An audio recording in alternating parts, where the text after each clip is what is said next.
Ang kwentong babasahin natin sa araw na ito ay hango sa tunay na buhay. Mula ito sa isa nating kabaryo. Nangyari ito taong 1960. Walang eksaktong lokasyon.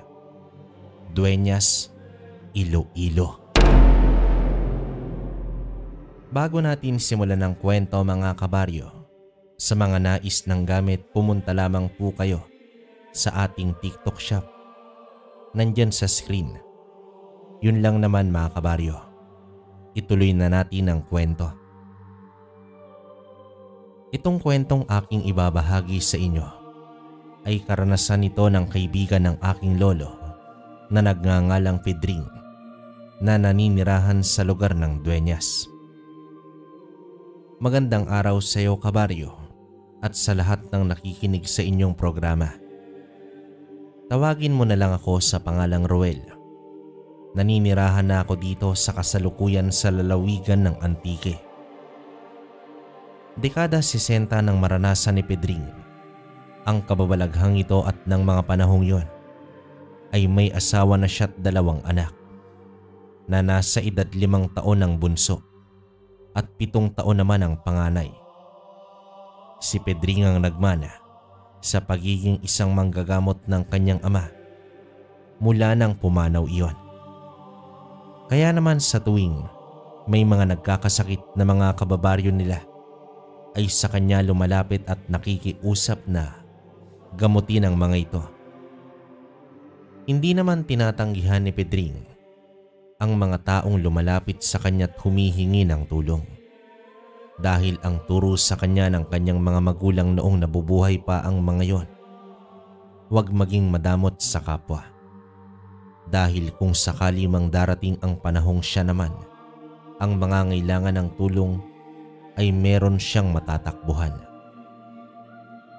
Isang beses nun, pagka-uwi niya sa bahay ay naabutan niyang may mag-asawang matanda ang nakaupo sa balkonahe ng bahay nila habang naghihintay ito sa kanya.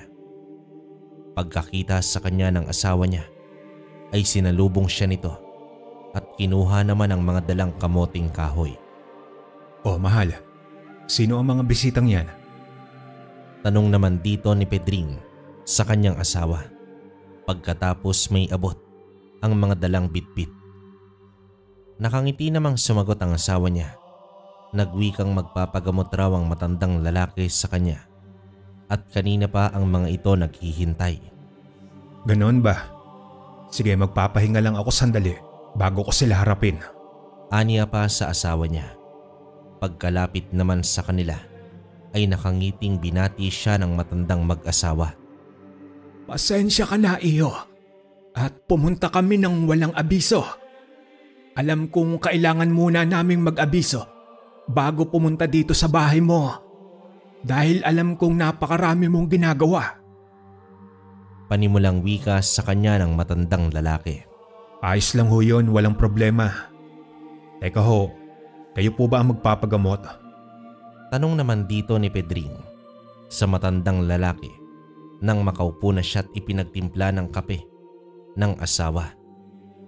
Tumango naman ang matandang lalaki at nagwikang siya nga ang magpapagamot. "Mukha naman po kayong walang sakit. Ano po ba ang nararamdaman ninyo?" Kunot noong tanong dito ni Pedring sa matanda.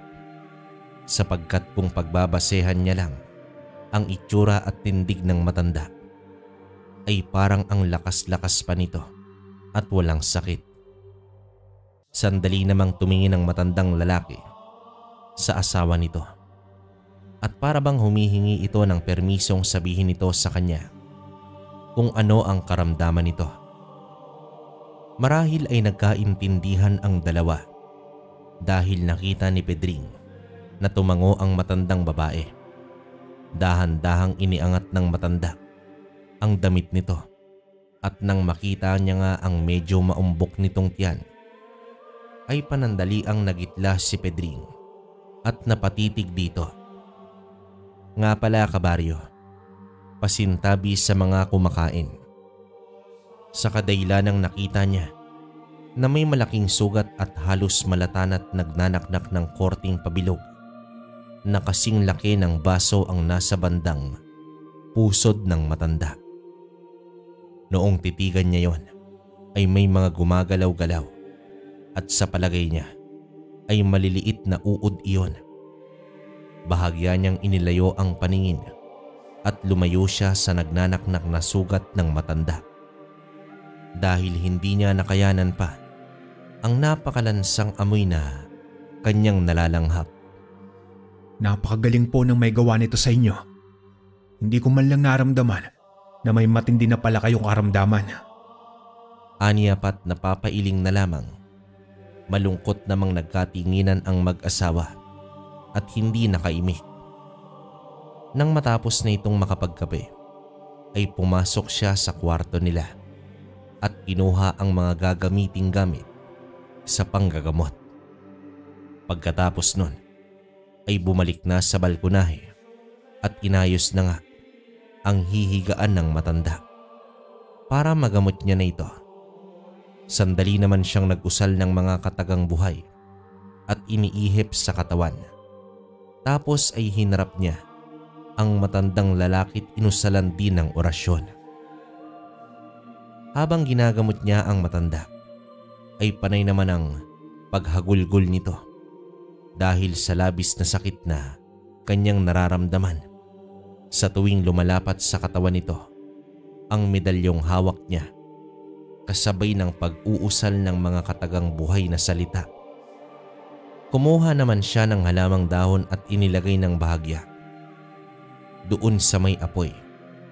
Nang uminit na yon, ay piniga niya ang katas at pagkatapos ay inilagay niya sa nagnanaknak na mga sugat ng matanda. Tapos ay kumuha naman siya ng tabako at sinindihan iyon. Pagkatapos ay itinapat niya sa sugat ng matanda ang pumapatak na katas ng tabakong may kasamang apoy.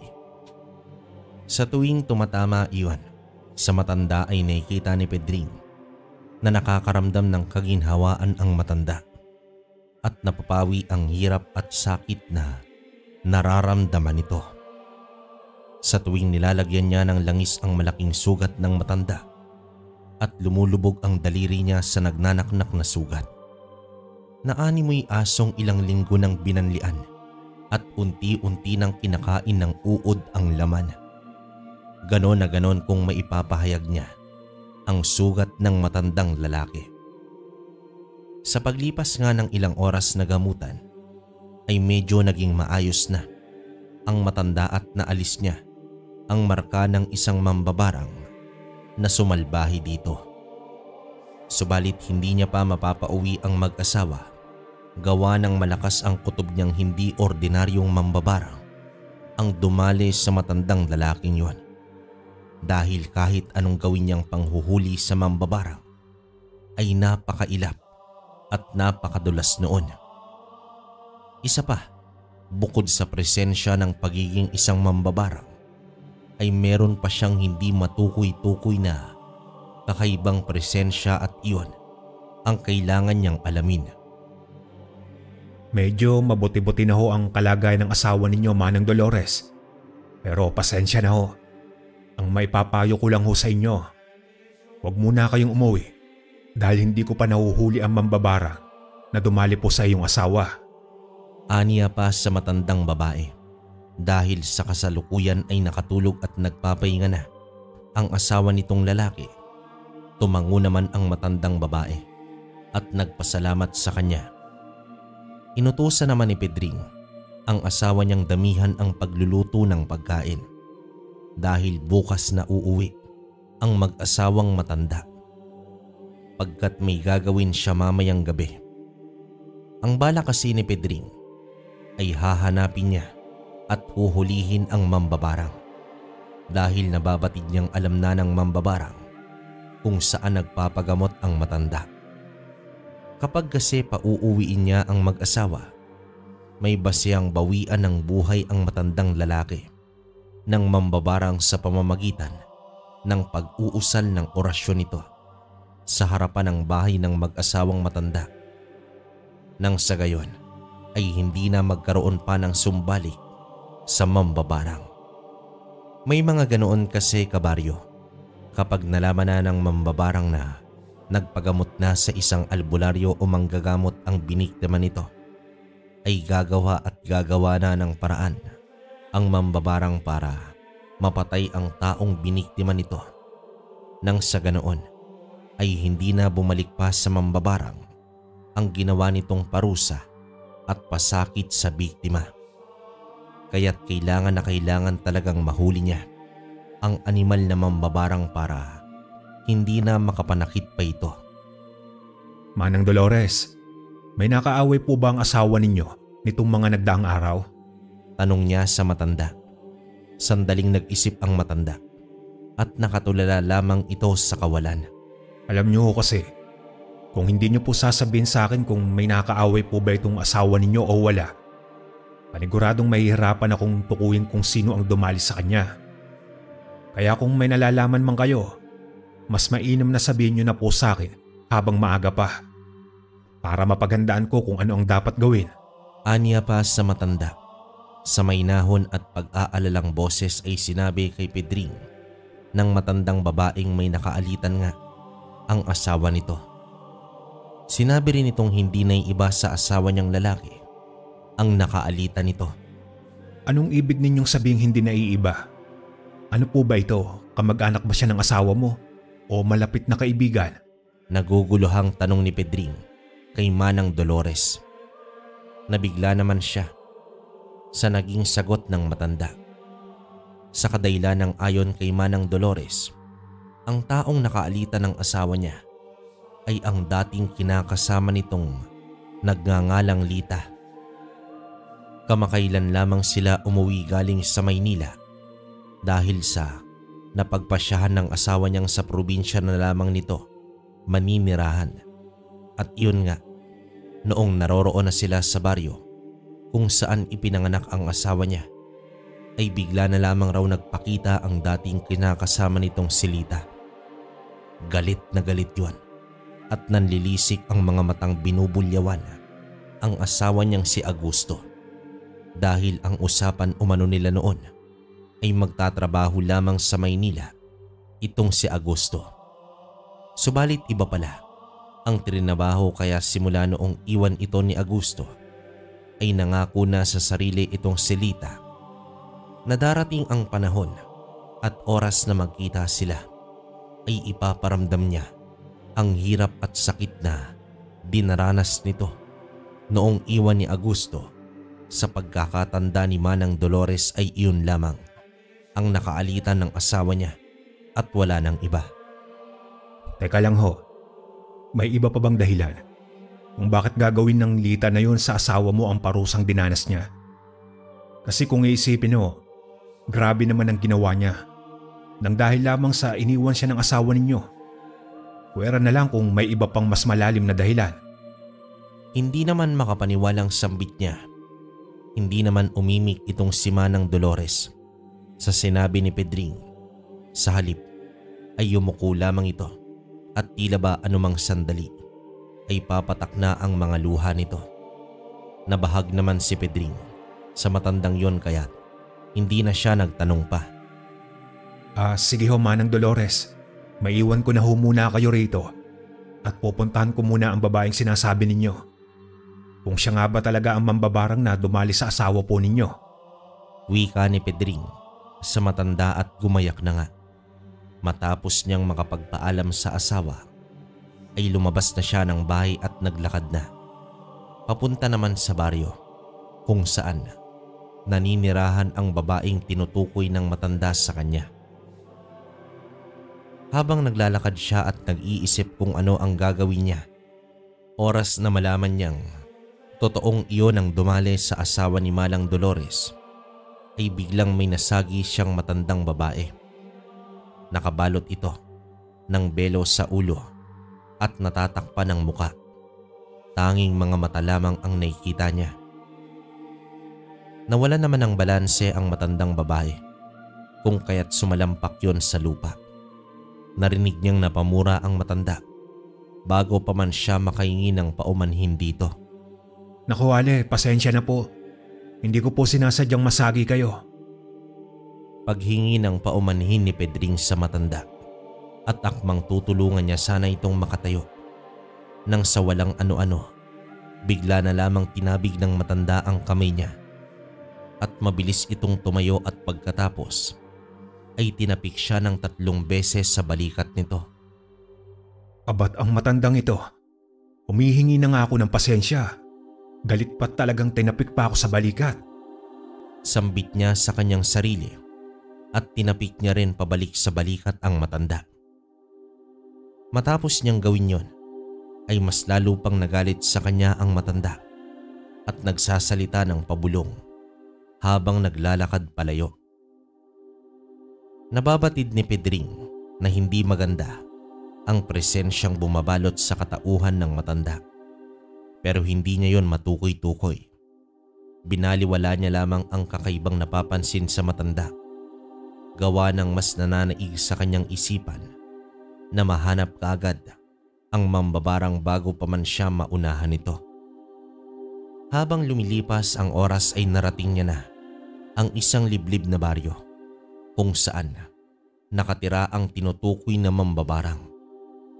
Sa bungad pa lang ng baryong yon ay tila kakaiba na ang kanyang naramdaman at para bang unti-unting sumisikip ang kanyang dibdib habang naglalakad papasok sa loob ng isang eskinita. Mukhang may kakaibangang nilalang ang naninirahan sa lugar na ito. Napakabigat ng pakiramdam ko. Sambit niya naman sa kanyang sarili at napabuga ng malalim na hininga at pagkatapos ay hinawakan niya ang medalyong impinitong minana pa niya mula sa kanyang amang albularyo. Matapos niyang mahawakan yon, ay nag-usal siya ng mga buhay na salita para sa infinito at pagkatapos ay iniihip ito sa katawan. Matapos yung gawin ay bumalik na sa normal ang kanyang pakiramdam, kaya't nagpatuloy na siya sa paglalakad papasok sa loob ng baryo. Marahan lang siyang naglalakad at pasikretong nagmamasid sa mga kabahayang nadadaanan niya. Hanggang sa matuon ang kanyang pansin sa isang bahay na nasa dulo na ng baryo. Habang papadaan siya ay ramdam na ramdam niya ang presensyang bumabalot sa bahay na yon. At sa kaparehong kapareho iyon sa presensyang naramdaman niya sa matandang lalaking ginamot niya. Nang tuluyan na siyang makalapit ay gayon na lamang ang pagkagulat niya nang makita niyang lumabas mula sa pintuan ng bahay ang matandang nakabelo ng itim na nasagi niya naman kanina. Huminto naman yon sa pintuan at tinitigan siya ng masama na para bang hinihintay talaga siya. Saktong pagkalapit niya nga ay nagwika ang matandang babae na wag umano siyang makialam kung ayaw niyang madamay sa away nila ni Augusto. Wala raw siyang alam sa mga nangyayari kaya't wag siyang mangialam kung ayaw niyang may mangyaring masama sa kanya o sa asawa't mga anak nito. Hindi ho ako naparito para makipag-away. Nandito ako para balaan kang itigil mo na ang ginagawa mong pagpapahirap kay Mang Augusto. Kung ano man ang kasalanan niya sa'yo, pag-usapan niyo na lang po sana sa maayos na pamamaraan. Anya pa sa matandang silita. Isang nakakapangilabot na ngisi lamang ang natanggap niya mula sa matanda at nagwika itong kailanman ay hinding-hindi niya mapapatawad ang lalaking nanakit at nagpahirap ng lubos sa kanya.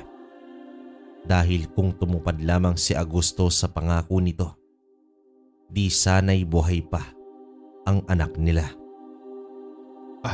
Anak? May anak kayo ni Mang Augusto? Gulat na tanong niya dito. Magkahalong emosyon ang ipinakita sa kanya ng matanda.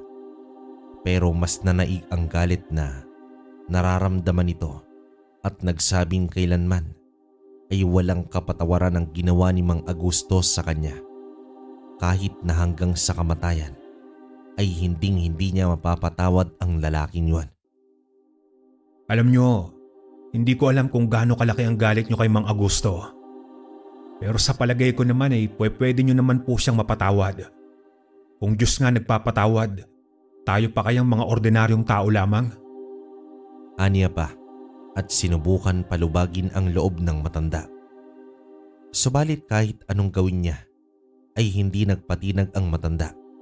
Sa halip ay pinagbantaan siya nitong kapag ayaw niyang bitawan sa panggagamot itong si Augusto ay merong hindi magandang mangyayari sa kanya at isa man sa kanyang pamilya. Habang kinakausap niya nga ang matanda ay may nalalanghap siyang kakaibang amoy mula sa loob ng bahay nito. Napakalansa nun at talaga namang nakakasulasok sa ilong na para bang may kung anong nabubulok na hayop ang nakatambak sa loob ng bahay. Pakiramdam niya ay medyo nahihilo na siya at parang bahagyang umikot ang kanyang pakiramdam. Kaya naman muli niyang ipinasok sa bulsa ang kamay at kinapa ang infinito. Tapos hinawakan ng maigpit. Ilang segundo lang rin ang nakalipas ay muli na namang bumalik sa normal ang lahat. Huwag mo akong pagbabantaan, Aling Lita. Dahil kahit kailan ay wala akong kinatatakutan. Hindi mo ko kilala. Paghahamon niyang wika sa matanda. Isang makaulugang masamang titig lang naman ang iginawad sa kanya ng matanda. At pagkatapos ay pinagbagsakan na siya nito ng pintuan pasara. Napapailing na lamang siya at naglakad na papaalis sa bahay na yon. Ngunit nung akmang ihahakbang niya na sana ang mga paa niya, bigla na lamang siyang nakarinig ng may hinang pag-ungol na animoy may anumang hayop ang naipit sa loob ng bahay na yon. Saglit namang nilingon niya ang pintuan ng bahay para tingnan kung muli ba yung bumukas, pero nakasara pa rin pala ito. Nagpatuloy na lamang siya sa paglalakad at tuluyan nang lumayo sa bahay ng matandang si Lita. Habang naglalakad siya palayo ay pakiramdam niya may mga matang nakamasid sa kanya. Binilisan niya na lamang ang paglalakad sapagkat nababatid niyang may kung ano-anong nilalang ang nakasunod sa kanya. Sa paglipas ng mga oras ay nakabalik na siya sa kanilang bahay. Nang makita siya ng asawa niyang papasok na, sa bakuran ay agad na sinalubong naman siya nito. Mula dito ay mababakas sa mukha ang pag-aalala. Kinumusta siya kung ano na ang nangyari sa lakad niya. Nakita niya na raw ba ang taong hinahanap niya? Napabuntong hininga naman siya at nagwika ng, Maghanda tayo. Dahil anumang sandali ay babalikan tayo ng mambabarang na yon. Alam kong hindi lamang isang mambabarang ang taong yon. Nararamdaman kong may kakaiba pa iyong katauhang itinatago. Napatitig naman sa kanya ang asawa at nagtanong kung ano ang gagawin sa kanila ng matandang si Lita. Sa ngayon, mahal, wala pa akong ideya kung ano ang gagawin ng matandang yon. Pero alam kong hindi magiging madali ang kaharapin nating problema. Kaya mas mabuti pa sigurong doon muna kayo ng mga bata sa bahay ng mga magulang mo. Tugon niya sa asawa. Sunod-sunod namang umiling ang asawa niya at nagwikang hindi pwede. Dapat ay magkakasama silang magpapamilya. Isa pa ay hindi umano ito mapalagay kung sakali mang hindi sila magkakasama at alam nitong nasa panganib itong si Pedring. Sige, pero ipangako niyo sa akin na kahit na anong mangyari ay hindi kayo lalabas ng bahay simula ngayon. Lahat ng mga gawain sa labas ng bahay o kung may bibilhin ka man ay ako na ang gagawa. Alam kong nagmamasid lamang ang nilalang na yon para kumuha ng tiyempo at makaganti. Mas ligtas kayo dito sa loob ng bahay. Dagdag na wika pa ni Pedring. Nang araw ngang yon ay isinagawa niya na ang mga dapat gawin. Nilagyan niya ng mga proteksyon ang buong bahay at maging ang dalawa niyang anak ay sinuotan niya rin ng proteksyon. Ang asawa naman niya ay pinagpalit niya ng itim na damit at may suot rin itong proteksyon. Matapos niyang gawin ang mga dapat gawin, sa loob ng bahay ay ang labas naman ang kanyang sinunod. Nagbaon siya ng mga pangontra sa bawat poste ng bahay. Nag-usal din siya ng mga buhay na kataga, poder at proteksyon sa kanilang bahay. Halos maggagabi na nang matapos niyang gawa ng ritual ang labas at loob ng kanilang bahay. Ang mag-asawang matanda naman ay may mga ipinasuot rin siyang proteksyon. Pedring, maraming salamat sa iyo. Kung hindi dahil sa iyo, baka hanggang ngayon ay nagdudusa pa rin ako. Wala ho iyon. Tungkulin ko bilang isang manggagamot na tulungan ang mga taong nangangailangan sa akin. Pasensya ka na rin pala, iho. Nadamay pa ang pamilya mo dahil sa akin. Hayaan mo at babawi ako sa inyo pagkatapos ng lahat ng ito. Nahihiyang wika pa ng matandang lalaki sa mahinang boses nito. Tanging ngiti lamang ang iginanti niya, tugon sa matanda. Makalipas ang ilang minuto ay nakarinig na sila ng huni ng wakwak na nagpaikot-ikot sa labas ng kanilang bahay. Nandiyan na siya. Tama talagang hinala ko. Hindi lamang isang mambabarang ang matandang yon, kundi isa ring aswang. Sambit niya pa. Alam niya kasing pupunta at pupunta sa bahay nila ang matandang yon dahil sa hindi natatalab pa sa matandang si Augusto ang mga ibabato nitong barang. Sa kadahilan ng mataas na proteksyon ang ipinasuot niya rito, maging sa pamilya niya at kay Manang Dolores. Kaya naman walang ibang gagawin ng matandang aswang na mambabarang kundi sugurin siya nito sa bahay niya. Dito lang kayo sa loob ng bahay. At kahit ano man ang mangyari, ay huwag na huwag kayong sisilip sa labas. Maliwanag ba? Dahil sa oras na suwayin ninyo ang lahat ng mga sinabi ko, mawawala na ng saysay lamang ang lahat ng ginawa kong panangga. Aniya pa ni Pedring sa kanyang pamilya at sa mag-asawa. Matapos niya namang sabihin yon, ay pumunta naman siya sa kusina. Kinuha niya ang gomang putol-putol kanina at pagkatapos, isa-isa niya itong sinindihan at inilagay sa lata na hindi naman gaanong kalakihan. Nang umusok na yon, ay dinala niya sa pintuan sa likuran ng kanilang bahay at dito inilabas yon. Pagkatapos nun ay muli niyang isinara ang pintuan sa likuran.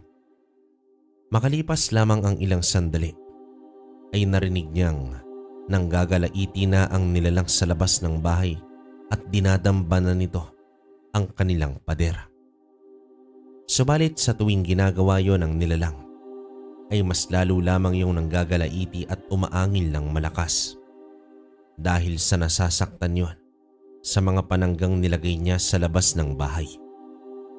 Ilang sandali pa ang nakalipas ay ang bubungan na naman ang pilit na tinutuklap at tila ba hindi man lang iniinda nang nilalang ang mga pananggang nilagay niya. Kaya naman dahil sa inis ni Pedring ay mabilis niyang kinuha ang buntot ng pagi at naglakad na papalabas ng pintuan. Hindi talaga titigil ang lintik na yan hanggat hindi nakakaganti. Bibigyan ko siya ng leksyon. Inis na sambit ni Pedring sa kanyang sarili at naglakad na palabas ng bahay. Nang makalabas na nga siya ay hindi niya maaninagan ang aswang kung nasaan iyon, kaya't ang ginawa niya ay umusal siya ng pangtanggal ng sabulag. At dito ikinumpas ang daliri. Ilang saglit pa ang lumipas ay may matinis na boses ang narinig niya na nanggagaling yon sa malaking puno ng lansones. Nang tingnan niya nga ang punong yon, ay may napakalaking ibon ang nanggagaling sa taas ng puno na tila ba pabagsak sa lupa. Pagkabagsak nun, ay malakas na lumagabog yon at naging isang napakalaking baboy ramo na nagkukumahog ng makabangon at tumatakbong paika-ika palabas ng bakuran. Mabilis niya namang hinabol yon palabas ng bakuran nila, ngunit sadyang napakabilis ng nilalang dahil sa loob ng kagubatan niya yon na abutan. Lintik ka. Pinagod mo pa talaga ako kakahabol sa yung animal ka. Hinihingal at galit na galit niyang sigaw sa nilalang na yon na sa kasalukuyan ay huminto na sa pagtakbo at nakaharap na ito sa kanya sa di kalayuan. Habang nagbabaga rin ang mga mata na tila ba nakakapangilabot ang wangis. Bago pa man siya makakilos ay nagulantang na lamang siya sa kadahilanang mabilis na kumilos ang nilalang at walang ano-ano. Mabilis siyang dinambahan. Agarang natumba siya at sumubsob sa lupa gawa ng hindi niya napaghandaan ang mabilisang pagdamba sa kanya ng aswang. Nang makabawi siya ay mabilis na siyang tumayo at walang pag-aalinlangang malakas na sinuntok sa muka ang nilalang na yon. Dahil naman sa lakas ng kanyang pagkakasapak ay tumilapon ng bahagya ang nilalang at dumura ito ng dumura ng dugo. Hindi na siya nagsayang pa ng panahon at agaran niya nang nilapitan ito at pinaghahambalos ng bitbit niyang buntot ng pagi. Habang walang tigil niya yung hinahambalos ay nagtaas na rin siya ng puder sa katawan. Nang sa ganoon ay hindi siya matigal po ng aswang. Isa kang tampalasang manggagamot. Kahit anong gawin mo ay hindi mo ako magagapi. Wika ng nilalang sa garalgal na boses nang magbalik yun sa tunay na kaanyuan. Kahit na nakaramdam ng takot si Pedring ay hindi niya ipinakita rito ang pagkasindak. Bagkus ay mas pinakitaan niya pa yon ng galit at walang habas na pinaghahambalos sabay sapak. Dahil ang totoo niyan, talagang nanggigigil siya sa nilalang na yon. Nung una pa naman ay naawa siya nang makita niya ito sa bahay dahil talagang kaawa-awa ang muka. Naani mo'y nalugi ito sa sugal, pero noong nagmatigas ito sa kanya ay doon na siya nawala ng awa rito, lalo na noong pinagbantaan siya at sinabing idadamay nito ang pamilya niya. Dahil naman sa ginawa niyang pangingialam, sa bawat paglatay ng buntot ng pagi ay umaangil ng napakalakas ang nilalang at umuusok ang balat nitong natatamaan. Hindi rin kalaunan ay nakita niya ng lupaypay na ang nilalang na yon. Subalit pilit pa rin yung nakikipaglaban sa kanya at hindi man lang nakitaan ng pagsuko. Kaya naman wala na siyang ibang naisip pang paraan kundi tapusin na ang buhay ng aswang dahil kitang-kita niyang napaka-agresibo nito at handa talagang pumatay anumang sandali. Bago pa man siya mapatay nito ay uunahan niya na dahil alam niyang naghahanap lamang ng tiyempo ang nilalang na yon para maisan siya. Hindi nga naglaon ay tuluyan ng nanghina ang nilalang. Subalit pinipilit pa rin nitong makatakas kung kaya't hindi na siya nag-aksaya pa ng panahon at inusalan niya na yon ang pamarusa bago pa man makatakas. Sa paglipas nga ng ilang sandali ay tuluyan ng nakatakas ang aswang. Hinayaan niya na lamang yon sa kadahilan ng alam niya naman na hindi na aabutan pa ng kinabukasan ang aswang na yon. Nang tuluyan na ngang tumahimik ang buong paligid ay bumalik na siya sa bahay. Pagkapasok niya ay sinabi niya na sa mag-asawa na ligtas na ang mga ito at wala nang dapat pang ipagpaalala dahil hinding-hindi na babalikan pa ang mga ito ng aswang na mambabarang. Sinabi rin niya sa mga ito, hindi lamang isang mambabarang ang dumali kay Mang Augusto, kundi may dugo rin yun ng aswang. Matapos niyang banggitin yun, ay doon na nagkwento ang matandang lalaking ginamot niya. Ayon dito, ay totoong nagkaanak sila ng kinakasama niyang silita noon. Subalit noon ngang nalaman ni Augusto na isang mambabarang itong silita ay natakot siya na baka may gawing hindi maganda sa kanya o sa anak niya itong si Lita. Kaya naman sinubukan niyang tumakas kasama ang anak nila. Ngunit sa kasamaang palad ay tanging siya lamang ang nakalis at hindi niya naisama pa ang anak niya dahil sa bantay sarado ito ng kinakasama niya. Sa paglipas ng mga panahon ay balak niya pa sanang balikan ang anak niya kay Lita para kunin yon. Pero nabalitaan niya na lang na namatay na yon sa di malamang dahilan. Marami rin ang haka-hakang mula nang iniwan ni Augusto itong si Lita ay kung ano-ano na ang ginagawa't nabaliw raw sa ginagawa nitong ritual.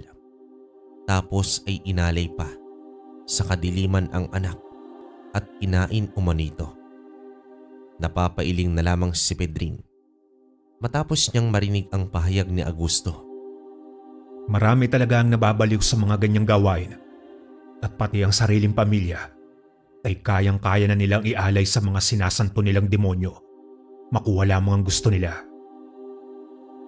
Aniya pa, matapos nga ang pangyayaring yon ay hindi na muli pang bumalik sa kanya ang mag-asawa. Noong minsang dinalaw niya ang mga iyon ay masayang namumuhay. Wala na rin ang aswang na mambabarang na si Lita. Dahil kinaumagahan mula nang makalaban niya ito ay idineklara ng patay ng mga kababaryo kung saan ito naninirahan.